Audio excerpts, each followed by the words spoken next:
देखिए, झारखंड कुर्मी विकास परिषद का 51वां वार्षिक मिलन समारोह आयोजित किया गया और इस समारोह में कई मुद्दों को लेकर चर्चा हुई। खासकर देखिए, पेशा अधिनियम जिसे लेकर कैबिनेट से अब हरी झंडी मिल चुकी है, तो झारखंड में अब पेशा कानून लागू होगा, इसे लेकर भी बातचीत हुई। साथ ही साथ जो इंक्लूजन की मांग की जा रही है एसटी में कुर्मियों को लेकर, इस पर भी बात की गई। मंच पर सिर्फ कुर्मी समुदाय के ही नेता नहीं, अलग अलग राजनीतिक दलों में भी इस समाज का प्रतिनिधित्व करने वाले जो नेता हैं वो भी इस मंच पर नजर आए। कुल मिलाकर ये कि एक एकता दिखी महतो नेताओं कुर्मी नेताओं में, और इस मंच से कई बातें उन्होंने कही, चाहे वो पेशा अधिनियम लागू करने को हो या फिर पेशा अधिनियम अगर पेशा कानून अगर लागू हो रहा है तो इससे कुर्मी समुदाय, खासकर जो कुर्मी समुदाय जो एसटी सूची में खुद को शामिल करने की मांग कर रहे हैं, आंदोलन चल रहा है, तो इस पर ये क्या प्रभावी होगा, नहीं होगा, इसका कितना प्रभाव पड़ेगा, इन सब मुद्दों को लेकर उन्होंने अपनी बातें रखी। क्या कुछ कहा है इस मिलन समारोह में कुर्मी नेताओं ने, कुर्मी समाज का प्रतिनिधित्व कर रहे इन नेताओं ने, सुनते हैं। पहचान है कुर्मियों का, और सबसे बड़ा चीज जो हम लोग अनुसूचित जनजाति में पुनः सूचीबद्ध होने के लिए जो संघर्षरत हैं, उसमें और हम लोगों को कैसे बढ़ चढ़ के भाग लेना है, इन्हीं सब मुख्य बातों को यहाँ पे रखने का काम करेंगे। और संचालक महोदय से विशेष आग्रह है कि आप कोशिश करिए। आयाम कहा जा रहा है तो उनको अमल करने में लगे हुए हैं। कल के दिन हमारे विनोद बाबू के राजधानी में एक जगह नहीं है और हम द्वैधात्मक चलते हैं। हम हर चीज में द्वैधात्मक, हम पटेल के वंशज हैं कि निर्मल के वंशज हैं कि विनोद के वंशज हैं कि रघुनाथ के वंशज हैं, इसको तय करना होगा पहले और एक धारा में चलना होगा। आप ही विचार करिए, राजधानी जैसे जगह में शहीद निर्मल बाबू का जो वहां पे स्टेचू लगा है, कहीं झारखंड में कई जगह कहीं भी राजधानी में ऐसा दो स्टेचू दिखाई नहीं देता। वहां दो स्टेचू खड़ा हुआ है और एक स्टेचू पड़ा हुआ है जो माननीय दिवंगत सुधीर महतो जी ने लगा नहीं पाया, वो स्टेचू अभी तक बना हुआ। एक स्टेचू एक जो हमारा जगह मिला है राजधानी में, उसको बेहतरीन तरीके से सुसज्जित करने में हम असमर्थ हैं और हम बड़ा बड़ा नेता बन रहे हैं। और जो भी राजनेता है, समाज के इतर यदि कोई काम करता है तो समाज आगे होना चाहिए, उस राजनेता को कनेठी लगा के अंकुश में लाने का प्रयास करना चाहिए कि आप ये गलत कर रहे हैं। आप ही बताइए, इसी 24 दिसंबर को 96 में जब पेशा आया, अब मैं विषय पे आता हूं, जब पेशा आया तब कैसे आया आप लोग सभी जानते हैं। और कानून पार्लियामेंट में पास होता है, संसद मतलब 3, राज्यसभा, लोकसभा और राष्ट्रपति, और इस बीच में कम से कम 6 महीने का समय लगता है। उस बीच में हम कहां थे? हम एक पत्र भी लिख नहीं पाए उस समय कि इसमें त्रुटियां हैं।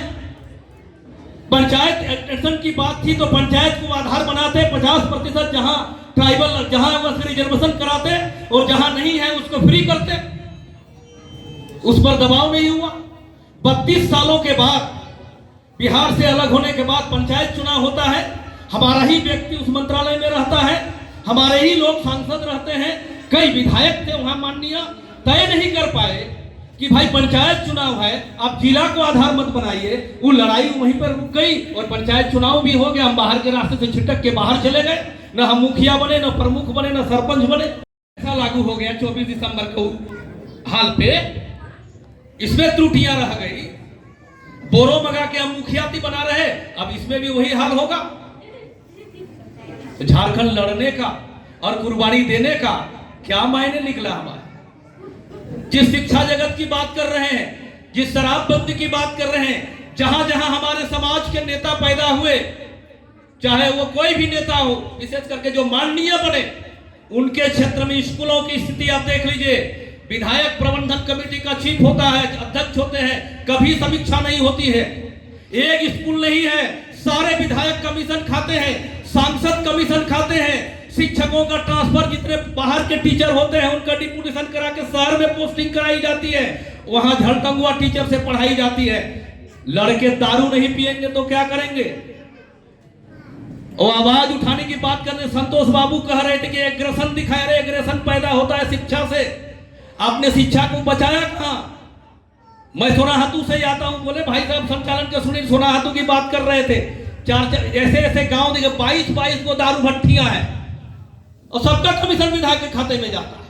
बालू खत्म हो जा रहा है, हम कुर्मी हैं, खेत को कोड़ते हैं, धान उपजाते हैं, जल स्रोत नीचे चला जा रहा है।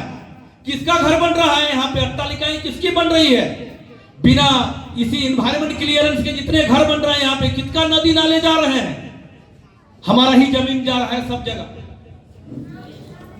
जो विषय पर बात करनी चाहिए नेता उस विषय पे बात नहीं करना चाहता है। धमकाना चाहिए डीसी को, धमकाना चाहिए चीफ सेक्रेटरी को, धमकाएगा कि एक क्लर्क को, एक चपरासी को मारपीट करेगा। ये राजनीति है क्या? हम लोग जगह पे नहीं आए इसका मतलब नहीं समझते हैं, ऐसे लोग नहीं है। लेकिन जिस तरीके से समाज को दिग्भ्रमित के काम कर किया जा रहा, हाल में आंदोलन हुआ रेल टेका, क्या वजूद निकला उनका? ऐसे कितने मूवमेंट हुए, हर साल आंदोलन हो रहे हैं, परिणाम क्या निकल रहा है? हम लोग तो राजनीतिक क्षेत्र में भी जुड़े, हम शीतल बाबू को भी हम ईमानदारी से बोल रहे हैं, बहुत आंदोलन किए, बयान किया आता है, बोलते हैं कि भारतीय जनता पार्टी के कार्यालय को गैता और कुदाल जाके तोड़ देंगे, लोकतांत्रिक तरीके से रजिस्टर्ड पार्टी को कार्यालय को। और जब भी इस प्रकार का मूवमेंट होता है, 4 को आप जुट जाइएगा, पुतला जला दीजिएगा किसी को, जरा सा बात नहीं, ऐसे समाज नहीं चलता।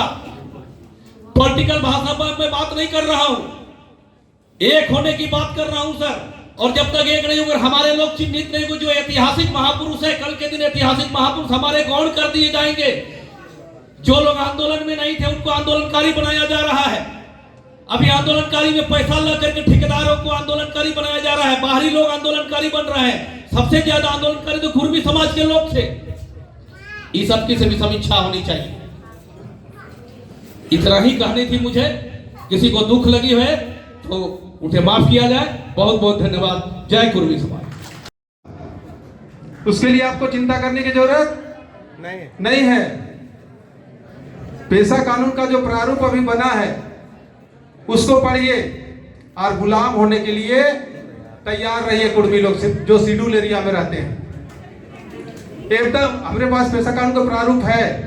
सरकार अभी तक सार्वजनिक नहीं की है, लेकिन उस लाइन पे जुड़े ही हुए हैं, इसलिए कहीं ना कहीं से व्यवस्था करा लेते हैं। हम लेके आए हैं पेशा कानून का प्रारूप, और उस प्रारूप को पढ़िए। शेड्यूल एरिया में जो कुर्मी लोग रहते हैं वो गुलाम होने के लिए तैयार रही। इस मैटर पे राज्यपाल से भी हम लोग ने मिला था, और माननीय जो मंत्री हैं जिनके द्वारा ड्राफ्टिंग किया गया, जिनके अध्यक्षता में ड्राफ्टिंग हुआ है, उनसे भी मिले थे। जब उनको कहा कि अगर ये कानून अगर हूबहू लागू हो जाएगा शेड्यूल एरिया में तो कुर्मी लोग तो गुलाम हो जाएंगे, तो उनका जवाब था कि गुलाम होने के लिए तैयार रहो। ये स्थिति है। राज्यपाल जी के यहाँ भी हम लोगों ने जाके बात किया।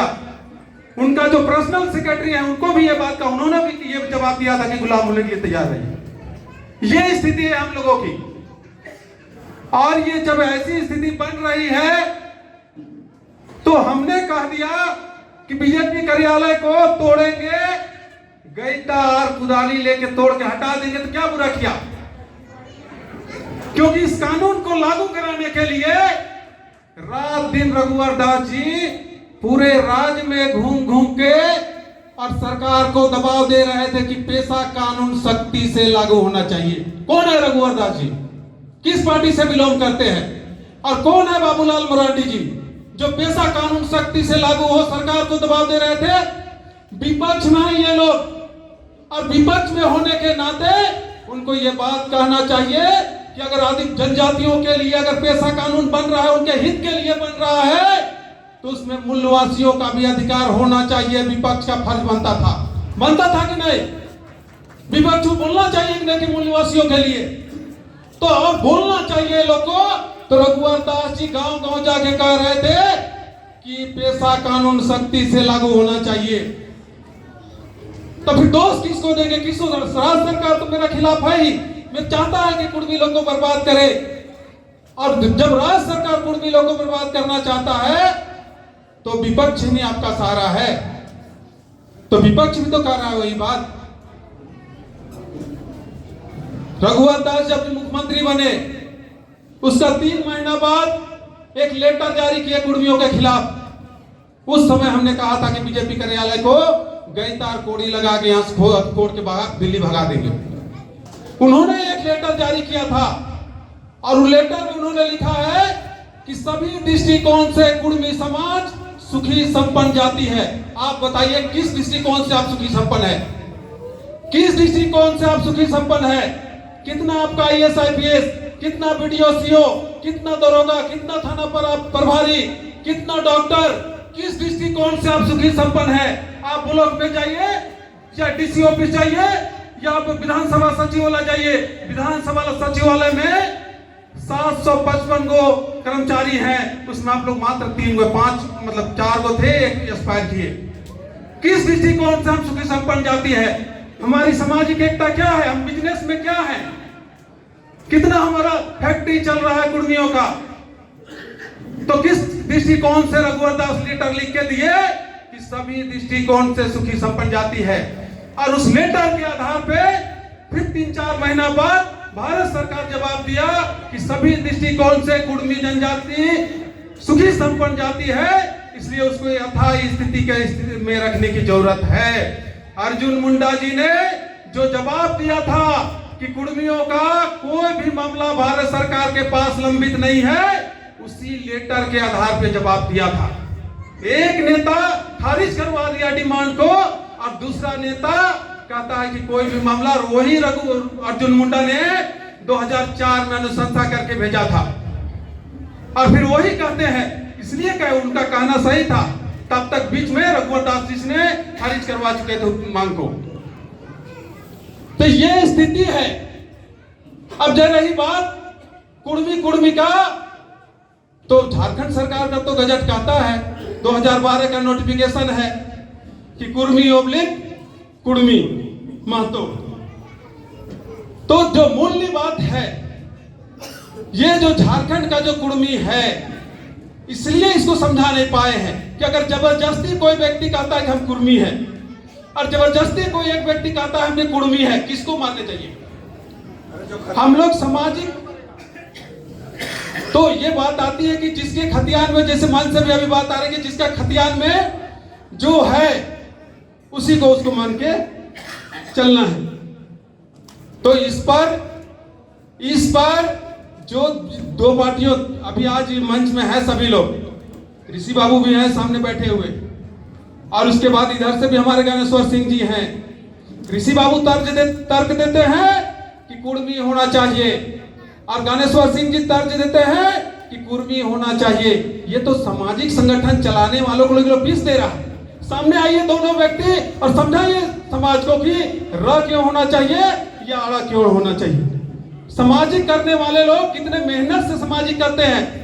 राजनीति करने वाले को 2 पैसा ब्लॉक से लोग DC उसी से मिल जाता है। सामाजिक करने वाला कोई नहीं देता है। कोई बताइए कौन चंदा देके किसको चलाता है? शीतल होदार को कौन चंदा देके डेली घुमाता है? कोई है तो बताइए, इतने दो में कितना चंदा देते हैं लोग और कितना सहयोग करते हैं, सामाजिक होता है। तो बात बहुत शॉर्टकट में करना है, ज्यादा नहीं कुछ कहना चाहते हैं। अभी जुगेल उरांव जी से बात चल रही है, एक राउंड अभी हमें एक टीम भेजे हुए हैं दिल्ली, वो लोग गृह सचिव से बात कर रहा है। यहाँ बात आ रहा था रिजल्ट का, कितने वर्षों से लड़ाई हो रहा है, आंदोलन हो रहा है।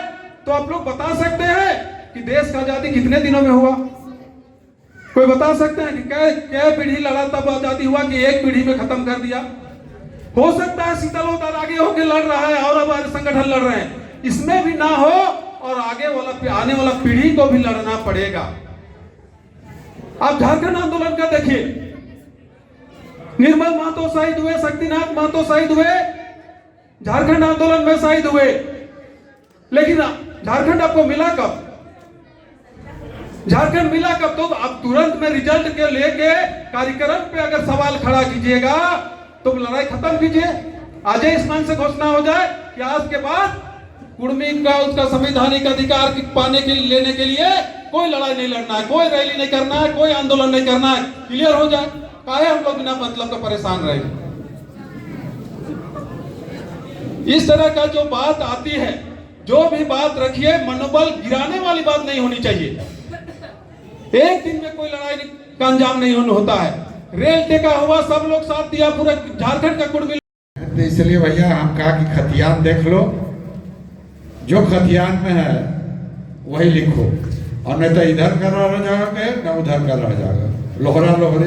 लोहार में जैसा हुआ, इसलिए खतियान के आधार पर रहिए।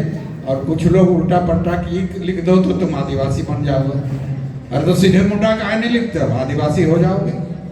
ये सब गलत दिशा देने वाले लोग हैं, ऐसे लोगों से भी सावधान रहना पड़ेगा। हम जो हैं, अगर जहाँ कुर्मी है, अच्छा कुर्मी एक ही जात है, और जो जहाँ जिसका खतियान में वो लिखे, अन्यथा धोखा हो जाएगा। इसलिए इसमें कोई विवाद नहीं है, मगर हमारा जो खतियान है उसी को हम लेके चलें।